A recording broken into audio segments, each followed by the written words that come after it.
Welcome to the Hardwater Fishing Show.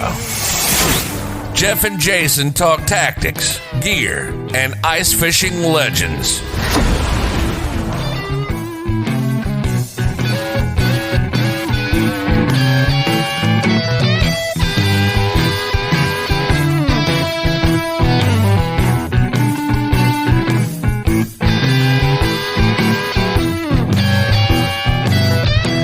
We are alive. Hardwater Fishing Show, Season 5, Episode 5. It is the first week of December 2021. And Jason, we have an awesome topic this week. I'm so excited. I can barely contain really myself. Excited. Oh my gosh. Woo! You might say I'm flipping out. Whoa.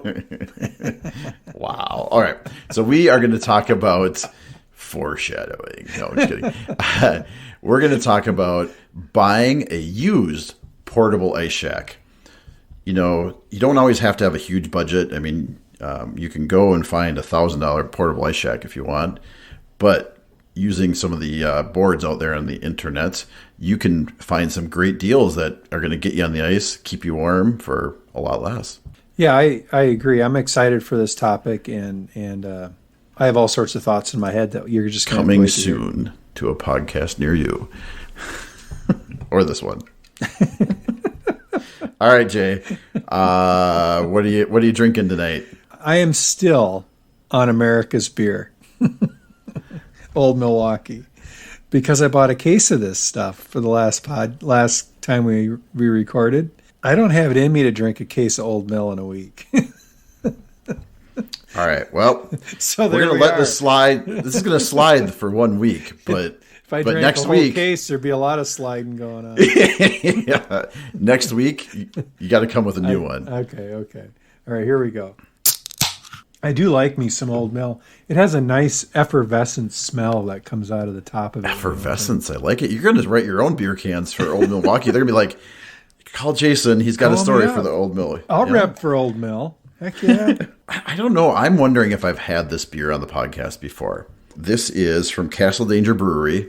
And I know I've had Castle Danger on here before. Yeah, you have. Which is in Two Harbors. I've been there. It's a cool place.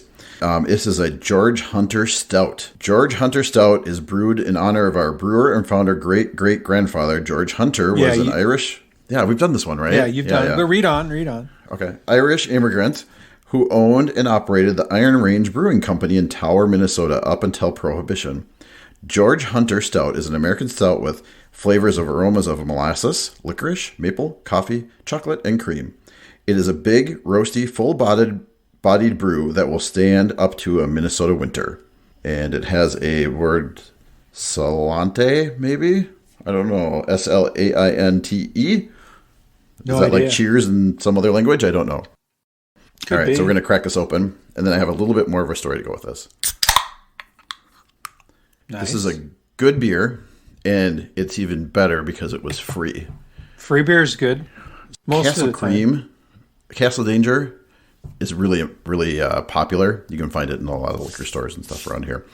My sister-in-law came to Thanksgiving, and she's like, I asked as a gift for Castle Cream Ale, and somebody brought me George Hunter Stout instead, and I don't like that.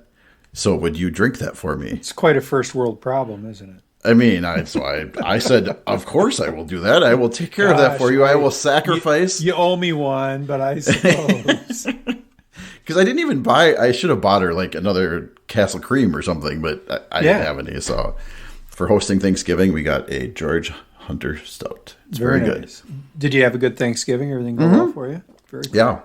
Yeah. No, it was very good. We smoked a turkey with your expert, help, and put one in the roaster too. So we had both 2 12-pounders. Had a backup. Because I was not trusted to smoke the turkey, so we had a backup turkey just in case. You still got the training. Yeah, I've only used that thing. I think that might have been the 3rd time it's been fired up. So I completely understand why you'd do a backup turkey.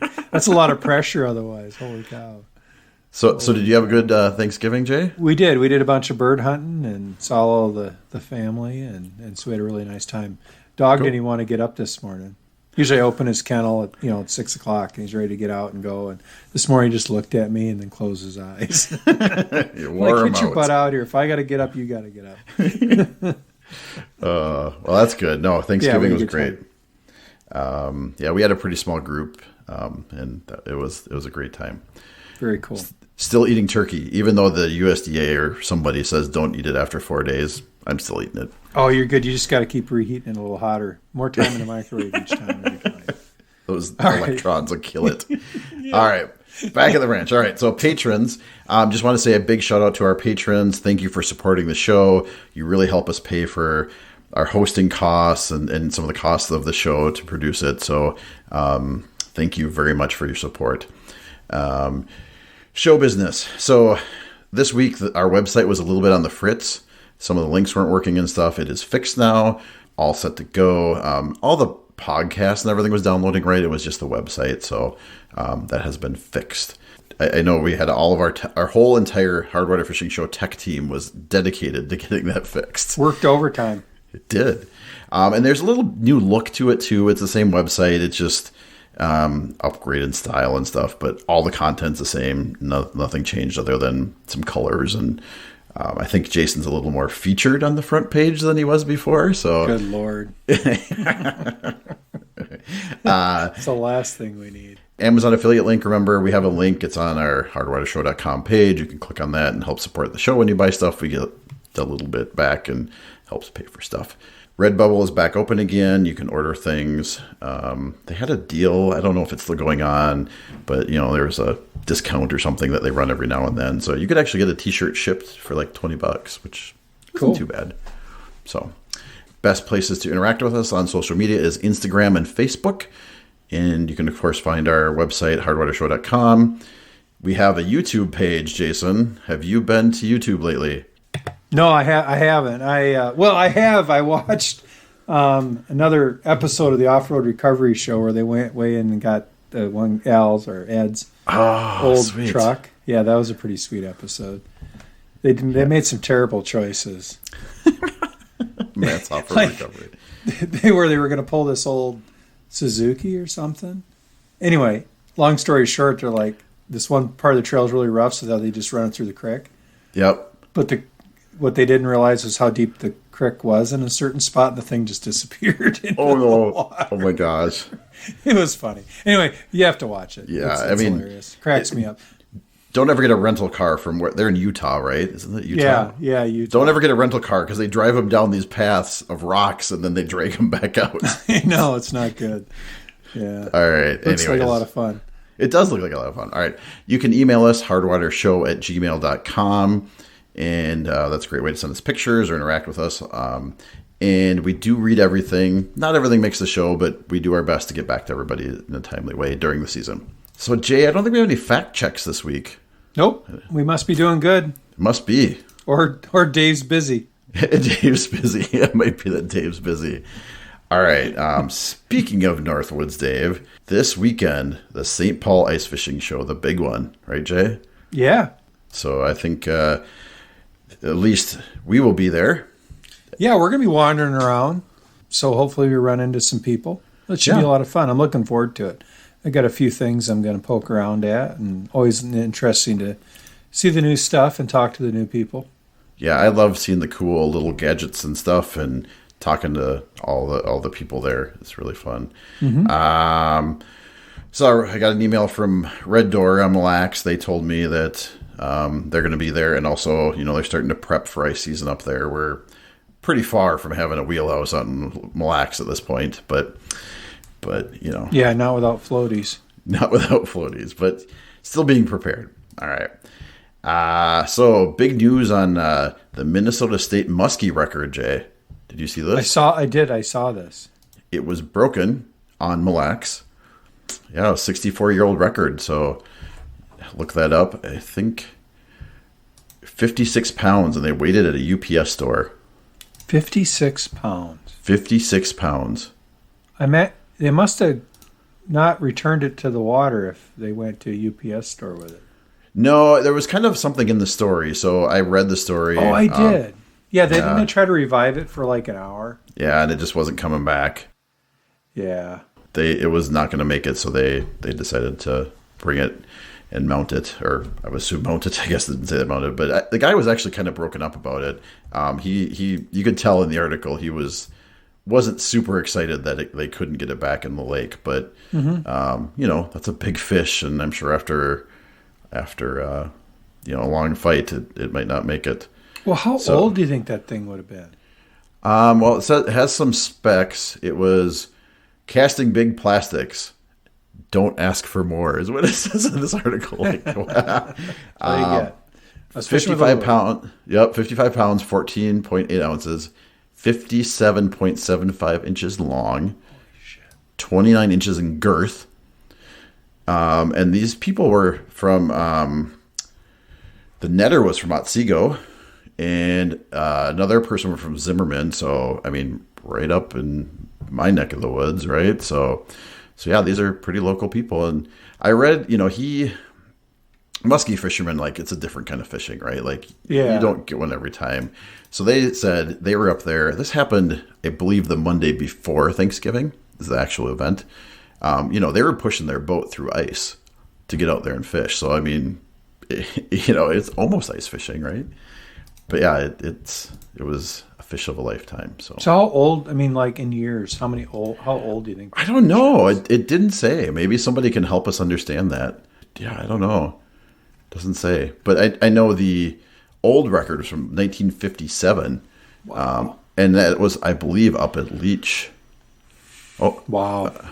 When I've been swimming in that lake, there's been a giant muskie out there too. Got a little ice report. Seth E. Near Alexandria sent me a picture of a sunny and a pike about 4 inches, which is it's less than 2 hours from my house. 4 inches of ice, or the pike and the sunny were 4 inches? The sunny looked about 4 inches. The pike was bigger, but the ice was about 4 inches. Yeah, that's awesome. Yeah. I know I've been starting to see it up on the Facebook, people getting out and ice fishing. So, but it's still real. Be real careful. I mean, we're not even close here. It was, I think, 60 degrees this weekend. So we're a long ways off. Another listener, Sam D, asked if we've ever fished Kabatogama. Is that how you spell that? I don't think I'm saying it right. Katogama. It's way up. I think that's what I'm going with, that Katogama. Yeah, it's by Voyageurs National Park in St. Louis County. It's actually one of the Big 10 biggest lakes in Minnesota. We have never fished that, have we? No, but it looked like it had a ton of structure. It looked huge. It looked like a good lake to fish, but I didn't really have a lot of tips for Sam. I looked at a lake map and I'm like, ooh, this is a project. I think hasn't Ole fished that? He's fished. It's attached to Rainy Lake because it's all kind of a system up there. So I think he's fished Rainy Lake, but I don't know if he's fished that lake. But it looked like a great lake, but I really can't share any expertise, but I guess it's a project we have to work on, Jay. I'm going to say look for a rocky, windblown point. Do you want to fish that's hard ice fishing. The windward side or the other side? That's my summer advice. Yes. My winter advice is find those mid-lake humps and rock bars and transition spots. Wow. You like that nondescript advice? You can apply it anywhere. Yes. Throw crankbaits and plastics? Yeah, I would. Yeah. Except in the winter, because it's hard to hit the hole. Yeah. All right. Andrew, we had Andrew check in from Medosa, Manitoba, where they had about 8.5 inches of he said, meh ice. But that was enough to put your hard-sided shack out there, apparently. Yeah, there's always... I was watching a video where someone drug out a aluminum skid shack pulled by an ATV and was basically sinking. Mm-hmm. Because it was too heavy yet. Yeah. People, someone's always got to push. They always got to push. Yep. So. Okay, so the most interesting thing, obviously, I love the ice report. He said they had a ton of snow, so the ice wasn't that great. Lots of white ice, not the clear ice that you want, right? Mm-hmm. So he sent me a video, and he's fishing, and this deer comes up with a collar on it. And he starts petting it. That's crazy. It literally was like a pet deer. And I said, what's with the pet? Like, is that a pet? And he said, yeah. He said when it was young, he found it. Like it had lost its mother or whatever and was abandoned. And so they raised it and it just has a collar. He said we put a collar on it so people don't shoot it, right? Like during hunting season and stuff. And it just, he was ice fishing and the deer ran up to him and he petted it like a dog. Oh my gosh. So I have a video. I don't yet have authorization to actually post it. I'm going to have to ask, but sure. Yeah. But yeah, I'm like, wow, that's pretty cool. Isn't that like don't play with your food kind of a situation? Yeah, I don't know. I don't know all the rules and regulations and what happens, but I don't think he didn't like try to make it a pet. It just, he saved it from dying and it kind of attached itself. Yes, exactly. Jason, did you see that you got mentioned about Iceaholics? That yeah, Facebook where we page? got that. Yeah, where we got that ladder idea from to use as a ramp. So that was cool. They have a lot of members and some interesting stuff on there. Always appreciate the reach out. For sure. Okay, so then the next person that sent us some stuff was Joe Pete was his handle. And he said, after listening to our discussion about the bands last week, and how we said we didn't like them it wasn't last week, it was 2 weeks ago when we talked about ice fishing rods. I think it was, yeah. Yeah. And he said he doubles up the bands. So there's 4 bands instead of 2 to help. So he said he likes that. I don't know if I like that, but I mean, everybody has their own preference. So I feel like he also said zip ties work too. I could see that. Yeah, I think I've had reels that have been zip tied on before, like when you buy them at Fleet Farm. And I don't think, at that level of rod or even custom ones, I mean, zip ties aren't going to reduce your feel. No, but that little knobby there I don't know if I like that. Yeah, but having a $200 fishing rod and a 1 penny zip tie might not look too fancy. So I've used a lot of zip ties. Have a lot of utility. Don't get me wrong. We were. I hear you. Half of my son's truck is zip tied together, most likely. When you can't find the body clips. I always carry a roll of duct tape and some zip ties in the car. Absolutely. And a little toolbox, so you can go a long ways with those things. You can. It really Absolutely. can. Rogers on Red posted that they are going to allow foot traffic starting on Monday, which is today, as we record this podcast. So on Red Lake, they are walking out. Yeah, a lot of picture fishing's supposed to be great up there right now. And it said by the December 3rd, they expect to have wheelers out. Wow. They listed their number, but I'm just sharing what they said.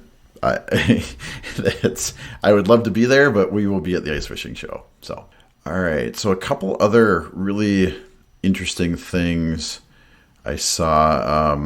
There's so many articles in like Outdoor News and stuff about different ice fishing stuff now that deer hunting's over. Like everything leads up to deer it's starting hunting. to heat up because everybody, Yep.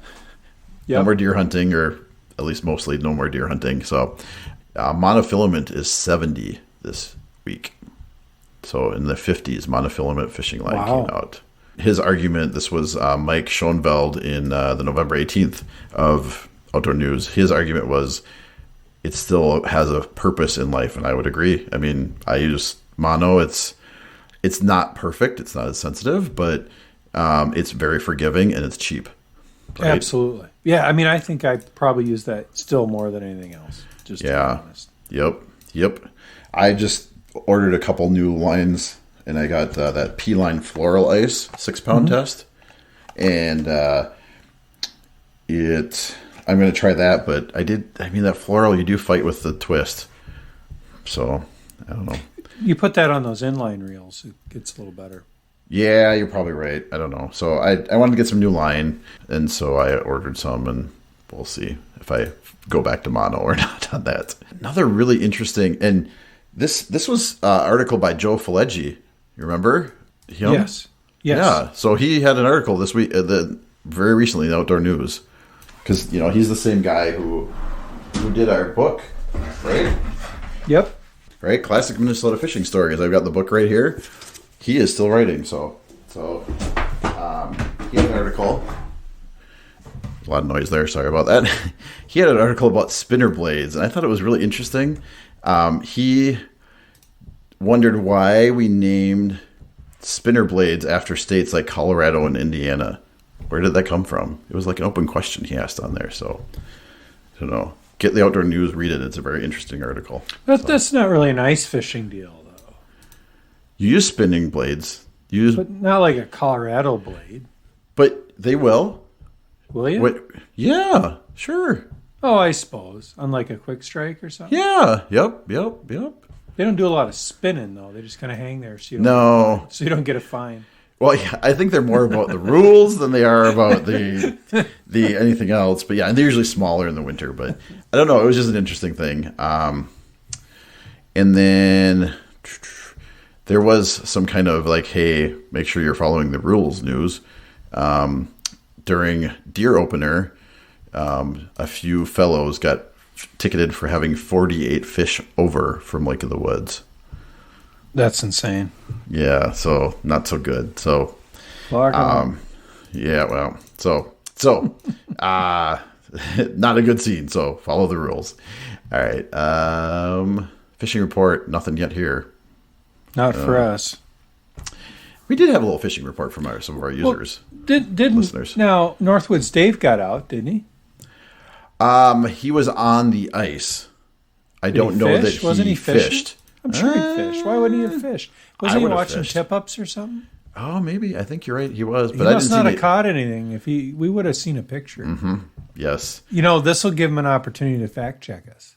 So we're going to say Dave got skunked unless otherwise corrected. I saw Uncle Ron chimed in and made sure he didn't have his proper fishing safety gear. Yep, he had his goggles and his ice picks and his floating gear. And I saw what was that gal's name? Girl of 1,000 Lakes is her Instagram. Oh yeah, we met her at the ice fishing show last year. She's awesome. She did a video of her float suit. She jumped off the dock with a float suit on. Wow. Of course, my left foot I think weighs more than her, but she floated just fine.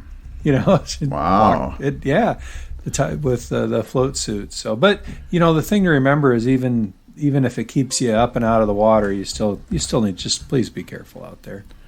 Okay, so this next kind of thing I want to talk about is a little outdoor news heavy, but they had tons of ice fishing stuff in here. So they listed in the outdoor news, they met with one of the DNR people and they listed like some of the big popular lakes and how they're doing. So they talked about red and said, you can keep one more fish on red this year. The slot's a little different. That they had a surplus of walleyes is what they described because they had. Wow. So it seemed like Red Lake they're thinking is going to be good this year. They said Mille Lacs should be good. They think there's a lot of fish in the class of 20 to 22, which is usually the slot. I don't know if it's the slot this year, but the fishing was to be honest, the fishing was pretty bad this summer for me on Mille Lacs. It was tough. And what the DNR guy said that kind of correlated this was that there's a lot of bait fish. Like fish aren't hungry, basically. Not that they're not there. They're happy. They don't need your spinner rig when they're happy, was the theory anyways. And Leech Lake, they said that there's a lot of big fish in Leech Lake, is what the DNR guy said. So that seems like a good destination too. But read the whole article. It was really good. They kind of talked about each lake, and they really seemed like they knew what they were talking about. So I don't get any sponsorship from the Outdoor News. I just enjoy reading it. So, well, it's good information. It is, and they've been around for a long time, and they have different editions too for different areas. It's not just Minnesota. So, gear, Jay. I had a couple gear things before we get into our Ice Shack topic. Since I watch YouTube and I need something to watch, I watch ice fishing. Brad Hawthorne he represents Northland, and he was doing, they usually talk about the new lures and that kind of stuff, but they had a new lure called the Coffin Minnow. It looked interesting. We use Northland. I think buckshots I have more buckshots in my tackle box than anything else, right? Yes, absolutely. Yeah. So, but this Coffin Minnow is heavy on the end, like on the top end of the lure. So like it's kind of top weighted. So when you drop it down, like where you hook your lure to your line, it would sit in the bottom of the ground, and then the actual bait part would stick up instead of like the other way around. Okay. So it seemed like a very noisy, like a very like, hey, look at me. Kind of Maybe pound the bottom with it and stir Yep. up some muck. And maybe your dead stick's over here, you pound over here and attract Sure. them kind of thing. Yeah, that makes sense. But, he's a big Mille Lacs guy, and he said it works really well out there. But a couple of things I picked up, not just from the coffin minnow, but he talked about the way he rigs things. Brad Hawthorne. And I just got this from the YouTube video. So he fishes with a 6-pound main line of floral. And then he called them ant swivels, which I'd never heard of before, but these tiny little Yep, I have sized some of those. And so then you put that on there, and then you put another leader, and then you put this. Northland has these things called fast snaps that you can clip your lure off really fast. And I've never used these. Yeah, those are on my list of things to try this year, actually. I have some on order. They're Because coming. of the difficulty tying a line in low light conditions with the Yes. light, So sometimes you're like, gosh, should switch, but I don't want to tie another lure on. Yeah, so he can switch these lures. So if your spoons, instead of tying all the time, you tie this fast snap on there and it just snaps on there. And Yeah. I ordered a couple of them, and I'm going to try this rig up. So I've got some new P-Line Floral Ice 6-pound test, and I'm going to put one of those little swivels, and I'm going to put the fast snap, and then see how that works. It seemed like a good setup. I liked it. I wonder if that swivel it has to. I'm sitting here thinking we talk a lot about line twist, and when you jig those buckshots, they spin. That's exactly what he said, because it stops the lure. Because the swivel, Yeah. you're only doing the line twist is only that lasts however long your leader is, right? I like that. That's sharp. That could really help. So That could be a game changer for you. I know. So I didn't come up with this. This was Brad watching YouTube. Oh yeah, sure. But I'm going to try it because I ordered some parts, and we're going to rig it up. So we're ready to go. I ordered some jointed pinhead minnows. I know you had liked these before. I think they're good. And I ordered them. So I'll probably put a link out there, but a couple different colors. Wanted to try those out because I know you had them and they looked really good. And some of this came from Brad too. And I'm a little more specific Mille Lacs, so I apologize there, Belts. These might work at other places. So these are probably colors that would work well on lakes that are pretty clear, because Mille Lacs is a pretty clear lake. He likes different colors like UV green and UV pink on Mille Lacs, which I've used. I know pink is very popular on Mille Lacs, but I've never used UV green, which is just like a bright neon green. And gold. I've used gold quite a bit, but he liked those colors, and so I got a couple of those in the pinhead variety. I just write down random things here, Jay. You're kind of random tonight. You really got a lot of good information, Jeff. So I'm just letting you go tonight. All right. You're on fire, man. We're on fire. Okay, so the next thing, we got in this line twist, right? Because you got me thinking about spinners, and you got me thinking about swivels and line twist. Yep. I'm trying this fluorocarbon line again, which made me really mad last time and twisted, and I was unhappy, and I ripped it off and put mono back on. One thing I did notice as I went through my rods, I have 2 Daiwa reels that I really like. I don't remember, I've had them for a while, but I remember when I bought them, they were bigger than I expected them to be. Like, I got them on a Black Friday deal, and they were like half price or something, right? But they were the bigger size. They were like maybe usually reels go like 20, 30, 40, right? And a lot of ice fishing stuff, I would say, is in the 20 range. And these were 30s. And I'm like, oh, they're so big and bulky. But actually, I think having that bigger reel actually helps the line twist a bit, right? The really tiny ones. Because think about how many more times you're wrapping it around that spool. Yeah, that's true. Yeah, I'll give you that. So, line twist, that's where that comes from. One last thing. I really have wanted these. This will foreshadow into our hub and ice shack talk in a minute here. Have you seen these ice angels?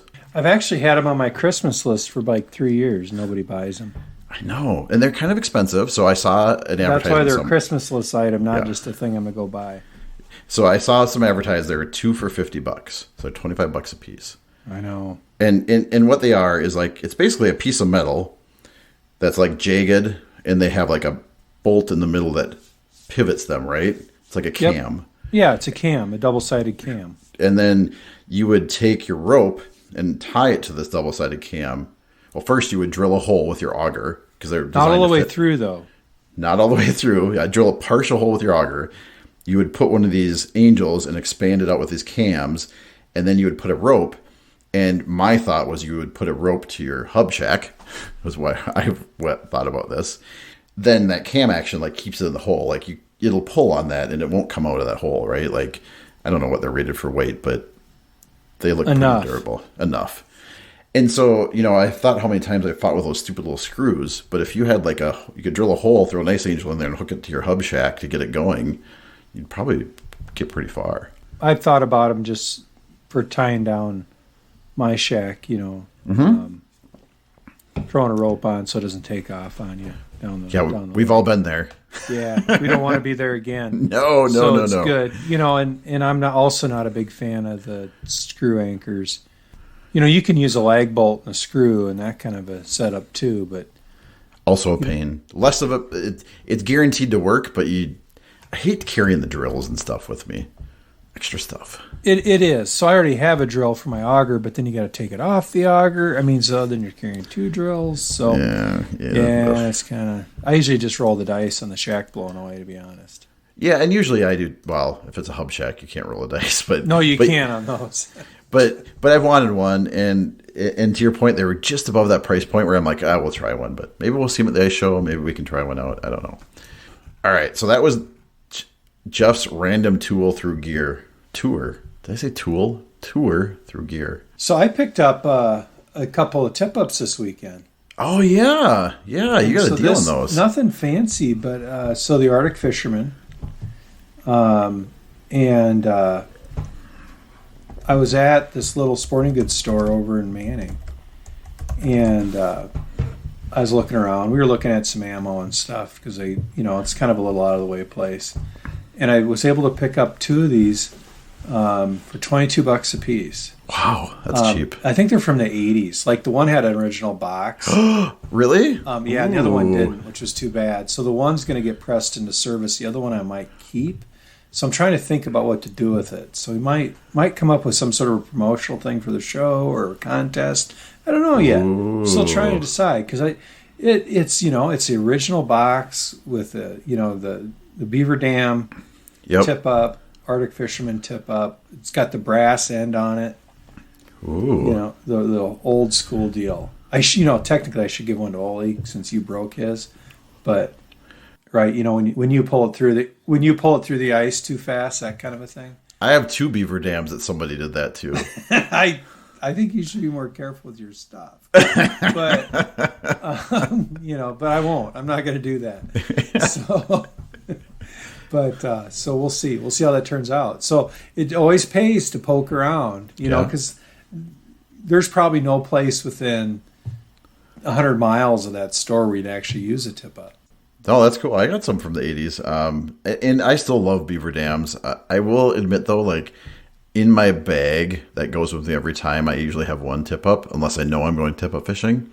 And I use that new Arctic one that folds in half, that plastic tube one, just because it stores everything better. But I still think I love the classic beaver dam, as long as you have a thermal to go around the hole so you don't. Yep.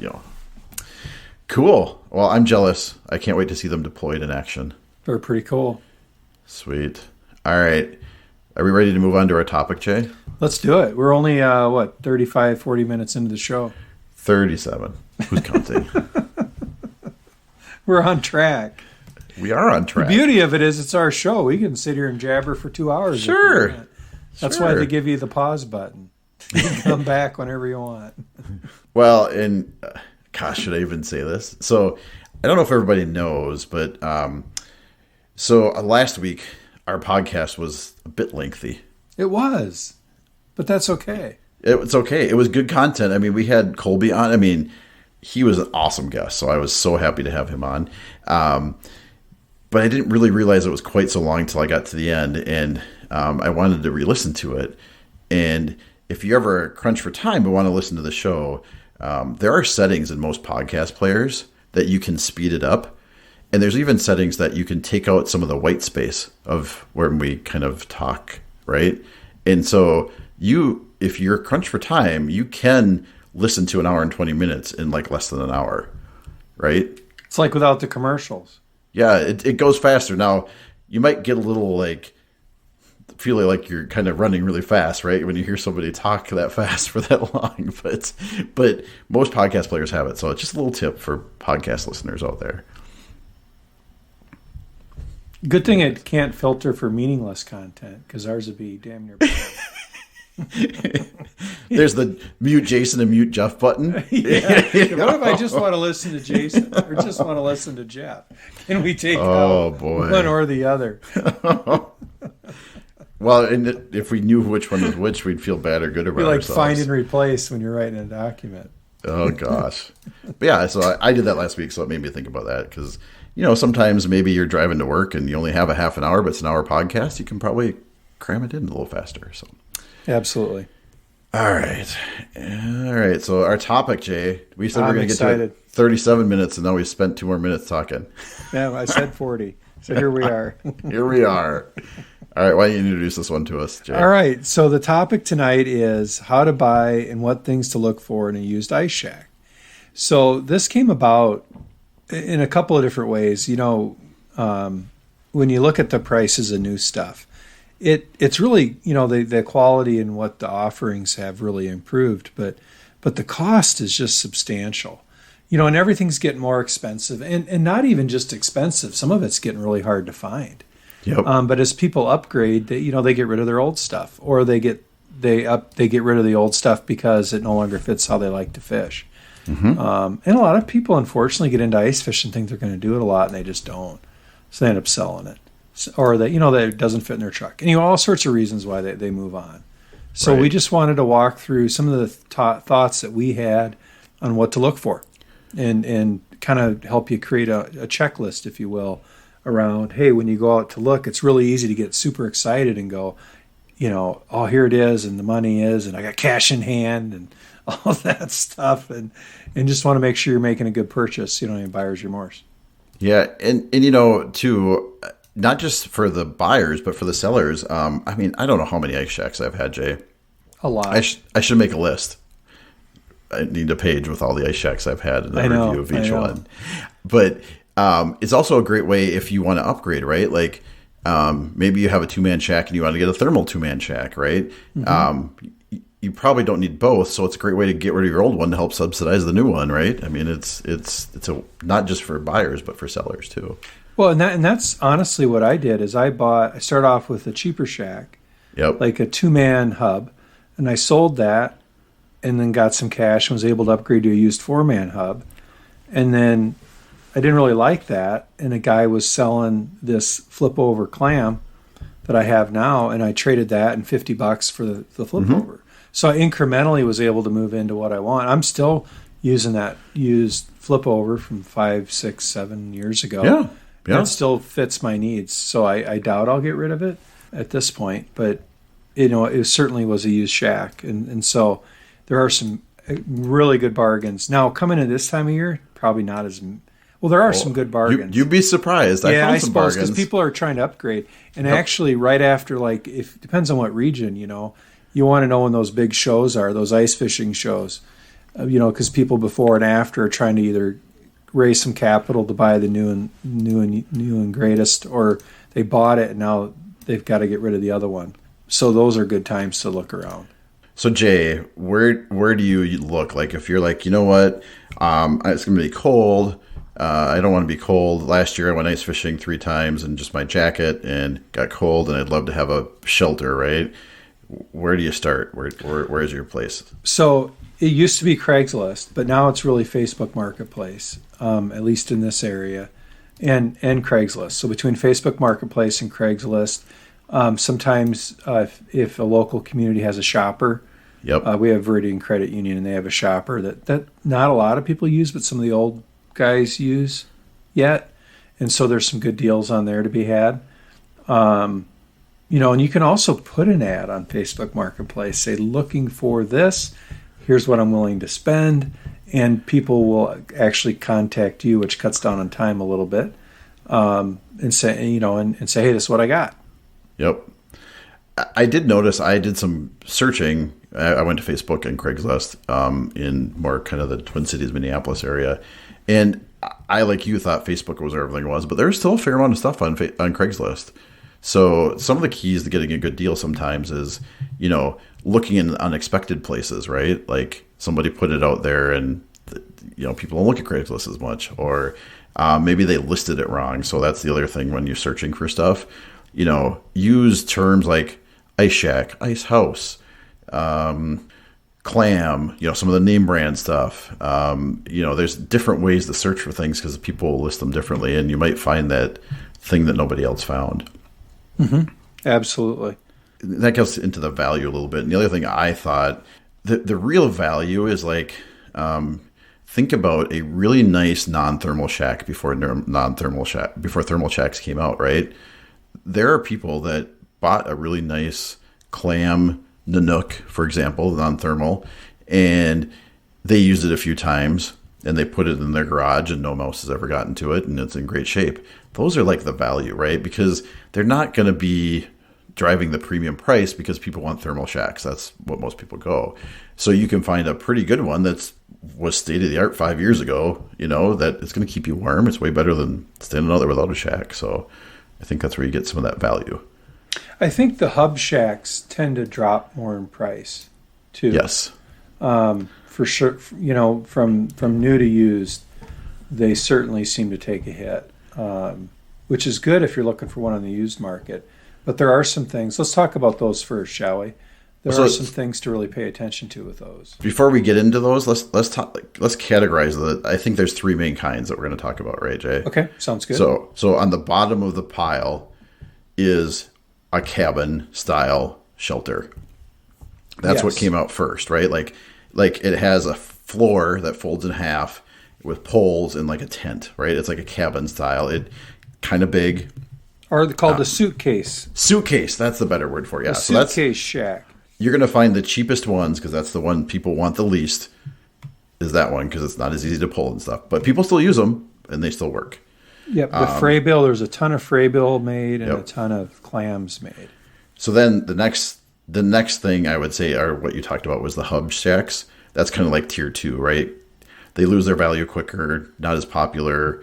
And then at the top of the pyramid, you have kind of your flip over shacks, right? And actually, the flip over shacks the hub style were probably newer to the market than the previous two, right? So the suitcase was probably first, and that used to be a wood and canvas style, and then went to plastic when that came out in canvas style. Dave Gens, right? The Clam. fish trap. Yep. Fish trap. Yep. Am I remembering that all right? Yep. No, you're totally right. And that kind of set off that revolution. Yes. And then I would say the hub style was probably the next revolution with the invention of that whole business. And that showed up in deer blinds first, I think, that technology almost, or might have been almost simultaneous. But I remember seeing it first more in the deer blinds. Yeah, but it was a big thing, especially for group fishing, I think. So, but yeah, I think that's your tiers. And then I think you slice that, anything thermal is going to be above anything non-thermal, right? Like, if you can get a thermal shack, you're going to pay more money for that than a non-thermal shack. So I interrupted you because you were talking about the hub shacks. So let's start, let's start there and what to look for. Yeah. So in the hub shacks, they're beyond troubles with fabric. So you got to set it up. So when you go, you meet the guy or gal in the parking lot of the local Walmart, and he's got a shack. And of course he or she insured, said, "Oh, it's great. Last time I used it, it worked good." It's kind of like when someone says a car ran when they last used it. Ran when parked. Ran when parked. They always have run when, worked last time I used it. Well, of course, otherwise you wouldn't have used it. So, they're not lying, and I would never call anybody a liar unless they were. But So you want to set that thing up, even if it's in the Walmart parking lot. You got to do it. And so you want to set it up, and you want to start with, I think, Jeff, checking out the zippers, make sure all the zippers work. Zippers are important because, I mean, honestly, if the zippers are shot, I mean, it's kind of junk. Yeah, and it's not easy really useful to put zippers in these things because the fabric is so tight. Yeah. That there's really not a lot of material. If there's a rip in that fabric, it's really cost prohibitive unless you have the skill yourself to put a zipper in one of these. Right? I would not say buy I just one. Wouldn't do it. Yep, wouldn't buy one without a zipper. Maybe take a stab at it, but not even if you could do it yourself. Even if you couldn't do it yourself, I mean, because zippers themselves aren't cheap. No, I wouldn't buy one with a zipper. You're never going to get that in there. You're never going to get it right, are you? So no. Mm-hmm. If I got a bad zipper, don't do it. Next. Mouse holes, though. Mouse holes, that can be patched. It can. And if you don't mind a little bit of patching, I think that's probably your biggest bargain. Yep. If somebody's just irritated at the mouse, because I would be. Irritated the mouse, ate a hole in their shack, and they don't want to mess with patching it. And they don't want to have the look of a patched shack when they're out there. So I think that's probably the heck of a bargain. That's not hard to patch. So you can do iron-on patches. You can sew on a patch.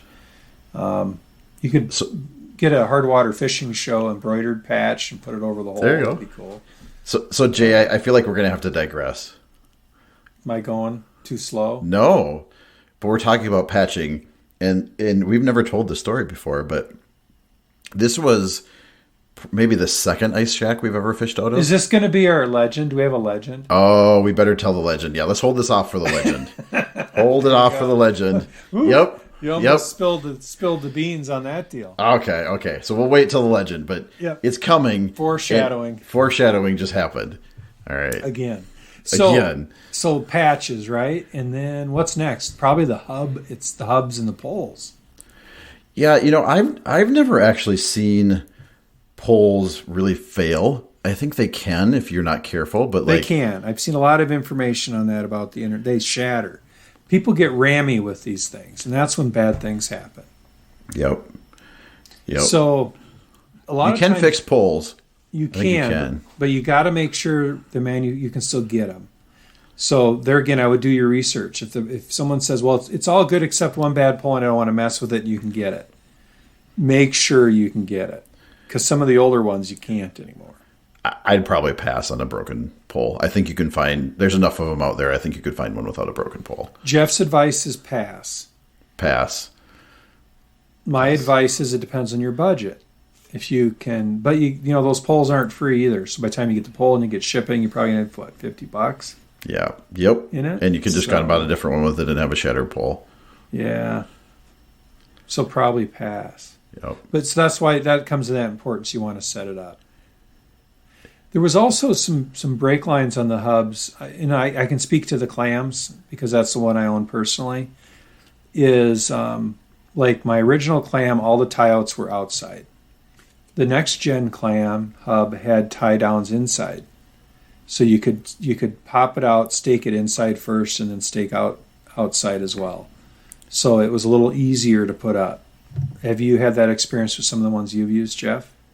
So I actually think there are 3 generations to those. There is the original, put in the skirt, like it would have a grommet in the skirt. Correct. And you would drill the anchor through the hole in the grommet into the ice.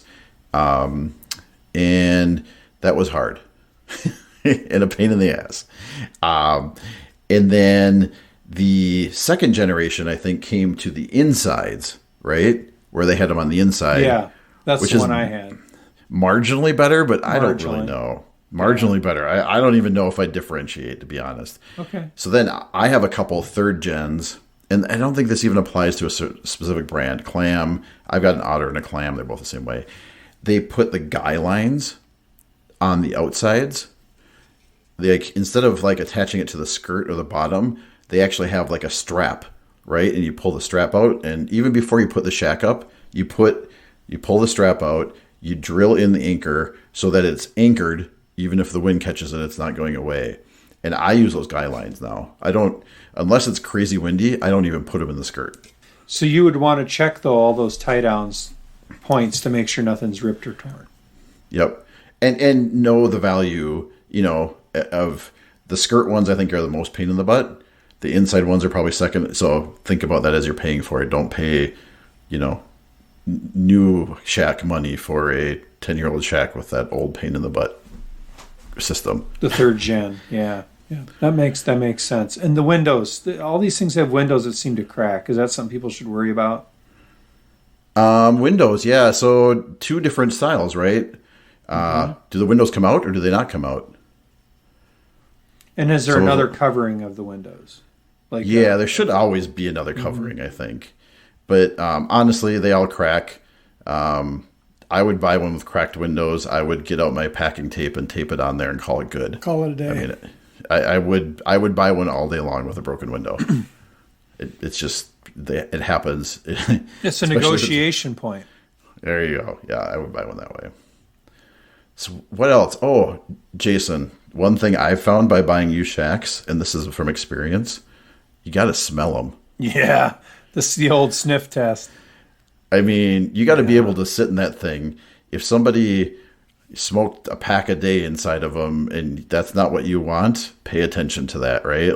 Because the smell goes with them for a real long time.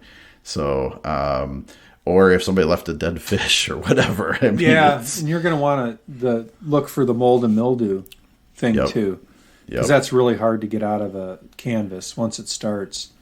So it's darn near impossible to get out.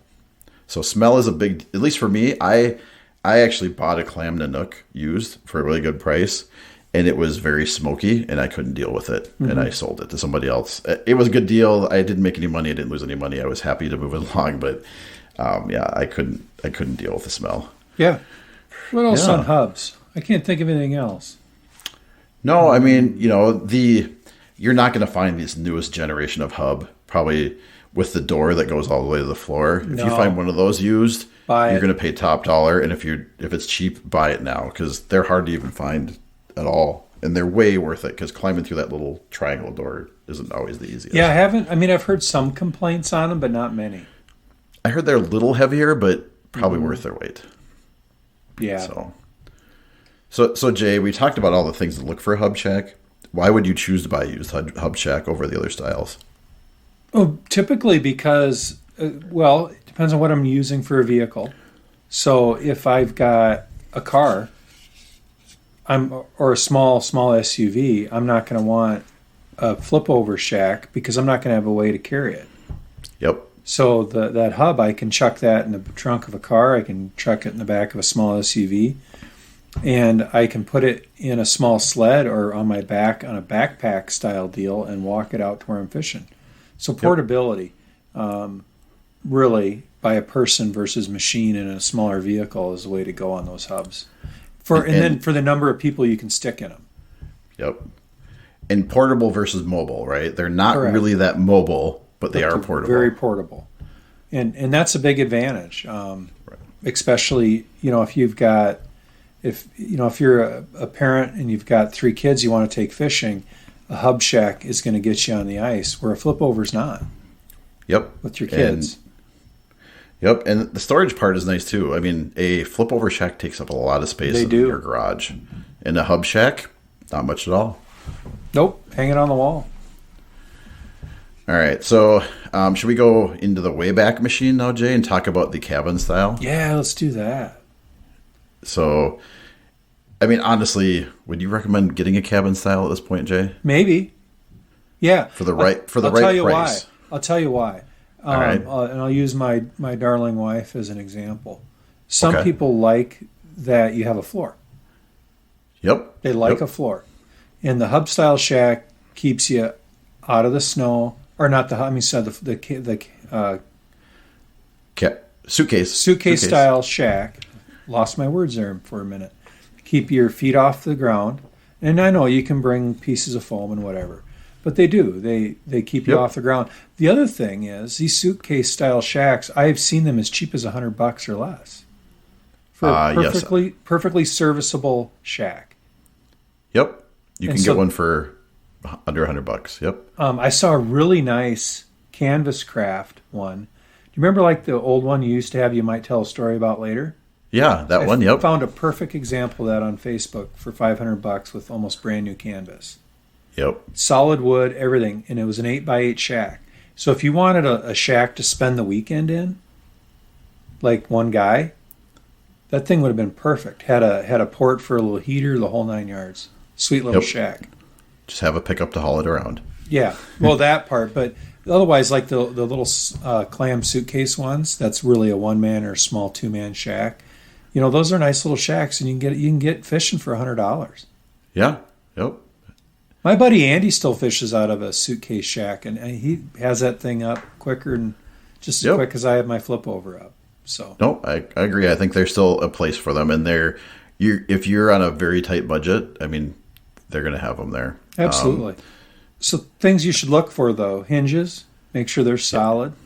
Once again, you're checking canvas. You're checking poles to make sure they slide good, because if it's been closed up for a while and the poles have rusted, you can't extend them, or they extend really difficult. You're going to look for that. You want to check your windows over again. The smell factor again. Yep. Mold, mildew, that kind of stuff. The poles are usually a little more fidgety and have like connectors on the ends. If they're plastic, watch for that kind of stuff. Because make sure the connectors aren't broke. And they're hard to replace. I mean, you're not going to find them, so then you have to make something work, which you usually would, but just you have to buy a 3D printer and make a copy and print it, and then you're good to go. But now you're going to do it for $500. Exactly. But yeah, I mean, they still have a place. I don't know how many they actually even make anymore. I think it's more of a legacy. People have them sit in their garage, because I don't know if you can go buy a cabin or a suitcase style shack anymore. Does Clam still make one you can buy? I don't think so, Jay. I really don't. Know. Let's find out, though. So like that Clam 2000, that was Google wants to know. There's a bunch of them around, though. Oh, yeah. You wouldn't need to buy a new one, because they're not that popular. You can get them for a really good price. I saw one. It's kind of like a modified cabin. Jay, have you seen the ones where, like, so the ones I'm used to, the poles are inside of the canvas, right? So you'd have like a hoop, and the pole goes inside. Yeah. Some of the really old school ones, the structure of the poles was actually outside. Yeah, well, that's how tents used to be too. Yeah, you'd like clip the canvas onto them, and they look wicked. I saw one for sale for like really cheap. I think I called it "You Could Do Better" in our notes, but it was quite interesting, and it was really. Oh, here it is. Yes, it's black. It has so many holes in it. And I'll put the link on here. I have no clue, but this is for $50. Portable easy set fish house, $50. Then the guy probably good. They'd probably take 25. Yep. Cash only though. You know, in the original shack, you know, there in these plans that were around forever, where you could take you take the two sheets of plywood. You'd have the half moon on, you know, like the half arch, and you'd put the tarp in the middle, and the two ends would fold in. And down the road you go. I mean, those were the cat's meow forever. Should we talk about the kind of the third tier, or kind of the newest tier, which is, you know, I would say the top tier is the flip over shack. The flip over for one or two people, the flip over shack is what you're looking for. And so, Jeff, what's the number one thing you think? What's the number one failure on these that you want to watch for? You know, it's probably the same thing with the canvas. I haven't seen a lot of the poles broken and stuff. I mean, they might be fidgety and stuff, but I think it's the canvas, right? Once the canvas goes, I mean, you can patch it, but you're not going to fix zippers. So I think it's a lot like in the other one. There's. Yeah, I might just disagree with you, Jeff. Okay, what do you look for, Jay? Well, I think you want to start with the tub. Oh, yeah, that you're right. Yeah, because, you know, like canvas, you can still get replacement canvas for some of these. And actually, that replacement canvas on a lot of them I looked at, on the non-insulated, is about half the purchase price of a new one. So you're still actually okay on doing it. It's the tub. So if that tub was used to hand pull, it's probably fine. Yeah. If you ask them, hey, what'd you use to pull? And they're like, oh man, I used my snowmobile. We used to go 30 miles out on the lake, and it runs along at 40 mile an hour, just real good. You might want to walk away. So that, and one of the first big indicators of that is, does it have a rigid hitch on it? Yep. So has the hitch been upgraded from a pull rope, and it has brackets on it? You want to check around those brackets. You want to look at the bottom and feel the bottom to see if it's super thin, or if it had runners put on it, and look for any sort of fracturing or distortion of the tub. No, I think you're right, because those tubs are, you can't replace those. Nope. Once that's gone, it's dead. Yeah. That's game over. Yep. Game over. So then you move on to the canvas and the whole poles and smelly and zippers. You probably could get by fixing a zipper on a flip over? If it's a small flip over where you can actually flip it over, not a big one, but where you could get out of it by just flipping it over, they don't have zippers. A lot of them don't even have a door. Like a true original Clam. The one-man ones? You just flip it over, so then you don't have to wear a zipper. But if it's really hard to flip over, I would still run away from a zipper. Yeah. The poles, some of the, you want to look through the connectors on the poles. When the poles extend, you want to make sure all those clip into place. Some of those older ones are getting real hard to find used, or replacement, to get replacement parts for it. So you're going to want to pay pretty close attention to make sure those all work. They might be fidgety. I know my Clam ones are. There's some small things I do to help with that on the Nanook or Nanook. I don't know how you ever pronounce that. Nanook. Such a silly name. Even the newest, most modern ones, I feel like can be fidgety. When it's cold outside and you have to take your gloves off to touch cold metal to pop the even the brand new ones, they'll put plastic clips and stuff on them, then they break because it's 30 below, and I don't know. I feel like they can be a problem all the time. Yeah. So what I would say is a quick, when you find one on eBay, or you find one on Craigslist or Facebook Marketplace, do just a quick Google search of that manufacturer's website for replacement parts for that particular creature. Yep. And that way, when you go to do some negotiation on it, what's a deal breaker and what's not. And some folks are super inventive, and you might be able to puzzle your way around a problem, and something we haven't even thought of. So okay, so a couple other things I think I wanted to mention. When you're looking at a cheaper one, if you really are dying to have something more thermal, there's a hack to put this Reflectix stuff in it. So if you buy a cheap non-insulated shack and you really feel like you want some insulation, you can buy that Reflectix stuff and put it in just the ceiling. Absolutely. And it'll, you could buy a $100 non-thermal shack versus a $300 thermal shack and spend $20 on the Reflectix and kind of be almost there anyways. And the other thing, that used shack really gets you into the game. If you're not doing it, you'll figure out like what features you like and what features you don't when you didn't spend $1,000 to try that. Seats, think about seats. I don't know. Every seat system's kind of funky and they weigh a ton, and lately I want to just throw all the seats out and bring a chair. So the older seats just aren't great in general. And everybody's got different tolerances and their backs are different, and most of them, though, you can unbolt them and bolt something else in. I've seen boat seats put in. You can throw a pad down to protect your hind end. And have you ever really sat in one that was like, oh, this is so comfy, I should put every ice shack? No, they're. I sometimes think even you're in a Nook. We've talked about it many times. The seats could just get ripped out. You'd save 25 pounds and just bring a chair. I know. I keep thinking about doing that, and then I just get lazy and keep going. So, and I guess the other kind of watch out for thing, I made this mistake. One of the first shacks I bought, I had no snowmobile, and I bought this giant ice shack, right? Mm-hmm. I don't know how I was going to move it. It was way too big. Make sure you have a right size shack. Yes, it's nice to have a huge shack that you can fit everything in, but if you can't move it, you're going to have problems. So, I would say keep an eye on the weight of anything you get. Absolutely. And think about what do you put in it, how you get out on the ice, how you're transporting it to, and where you're storing it. Everyone's unique. I think it's a great way to find a used ice shack. It's a fun pastime. I mean, we're going to have to create a list. I think I'm going to make a page and we're going to put all the ice shacks we've ever had and talk about what we liked and didn't like about them. It'd be kind of fun. I don't know, any other parting thoughts, Jay, before we move on to our legend?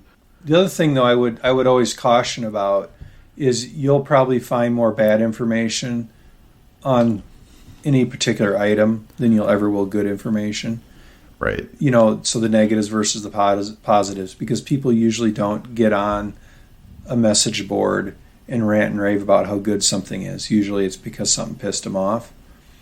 So, always what it does is it gives you something to check out on the used shack to make sure if there's something somebody's complaining about. But you don't always have to take it as gospel.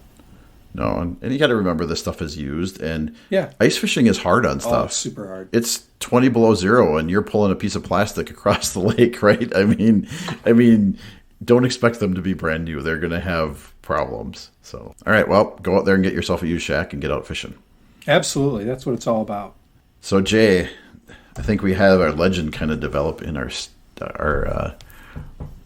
whole episode today. Yeah. So why don't you start it off? Because I'm not sure I know what you're talking about yet. I think you do.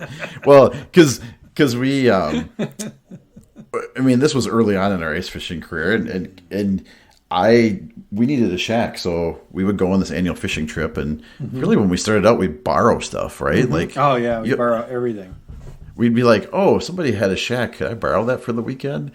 And so finally one year, in the 90s, I was working, and my work had a it makes kind it sound of like old, Jeff. In the 90s. Yeah, in the 90s, the 1900s, the 1900s, last century.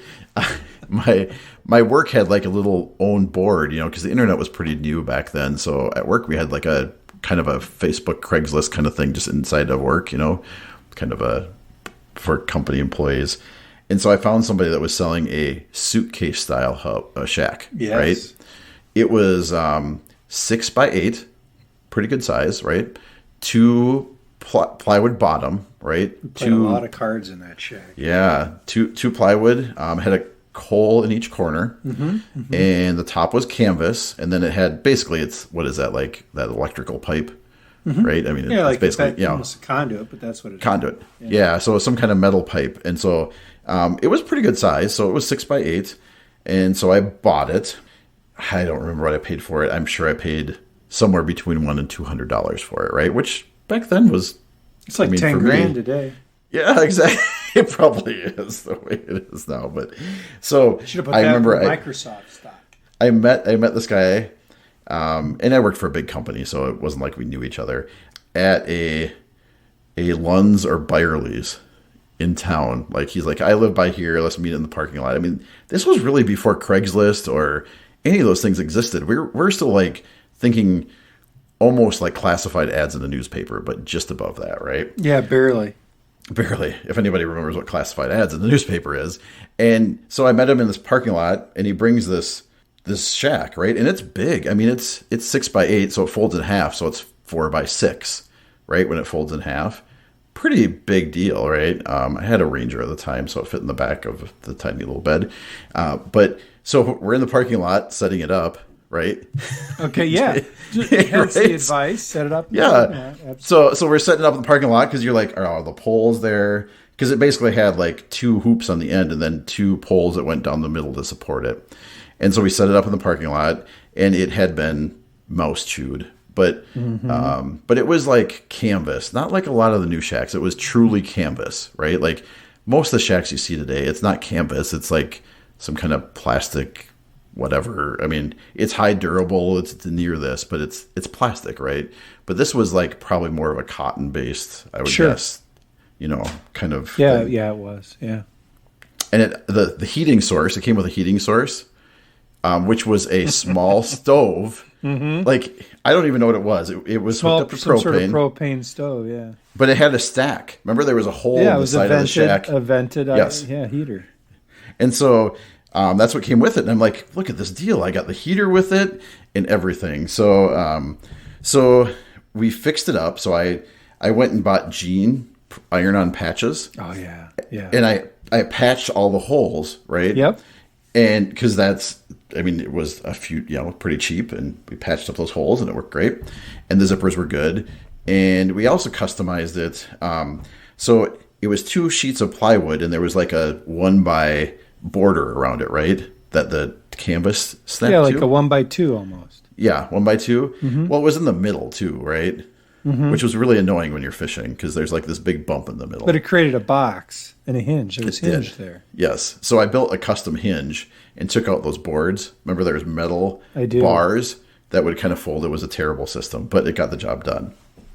And so we customized this thing up, and we are up one of our earliest ice fishing adventures on a lake way up north, right? And we're out there. First time we have this out. So we've got this heater with a smokestack, right? You remember this thing? And we bring out the propane, and we've never used this. We didn't test the heater out. No, why would you test it? No testing. No. So Guy said it worked last time he used it. Yeah, it worked last time we used it. So we've got our stack going out the side of our canvas 6x8 shack with this heater, and I don't know how to describe it. I don't have a picture of it, but it's like got 4 legs. It's all made of tin, and it's got a burner in it, and then a cord that hooks up to a 20-pound propane It's tank, basically a grill burner inside of a metal box with a vent on it. So he heated the air and heated the box and heated the shack. That was the theory. Yeah. Yep.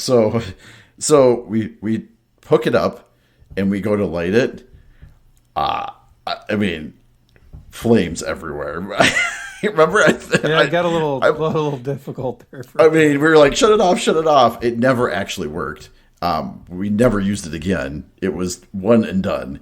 But there was flames inside that shack, and it was bad. But we didn't. Flames in canvas in a small enclosed area. Thankfully, that was back before you could even grow a semblance of facial hair, so you didn't burn your hair off your face. Oh gosh. So I would not recommend a heater like that. Go get yourself a buddy heater or something way safer. Something with a safety device, perhaps. But that was one of the first shacks we had, and we used that for a good 5 years. We played cards. We'd sit in there, play all night. We'd have 4 guys playing cards, fishing all night long. It was an awesome shack, and we had a good time in there. And eventually, we got a little more technical. People got flip over shacks, and I remember we used to connect them. Do you remember connecting them? Oh yeah, we throw blankets over and connect two shacks together to have a little more real estate. Yeah. Yeah. But, that's the thing. It's like you're that first anything you always remember. Yep. And you always remember that one, and it served its purpose. And I'm sure we have a picture somewhere. I will look in the Hardwater Fishing Invitational official book, and I'm sure I have a picture of it. So very cool. All right. Well, that's a great story. Legend. I'm sitting here just smiling about some of those memories of that ice shack, because we certainly told a lot of stories in those days in that ice shack. That was back before the internet, and back when Northern swam from one end of that ice shack to the other. That was a legend we told one time. Yeah. Yep. Right, good times. Cool. Well, Jay, we're getting close to the minute 20 here. An hour 20 That's all right. again. It's our show. We can do what we want. So I think we should probably wrap it up. All right. Well, thanks everybody for listening again. We appreciate it. Tight lines. Cheers. 5. You've been listening to the Hardwater Fishing Show with Jeff and Jason. Say goodbye. One of the most unique podcasts on the planet, where we talk about tactics, gear, and ice fishing legends. We'll be back soon. Bye-bye. Till then, signing off. Bye-bye. Bye-bye. Bye-bye. Bye-bye.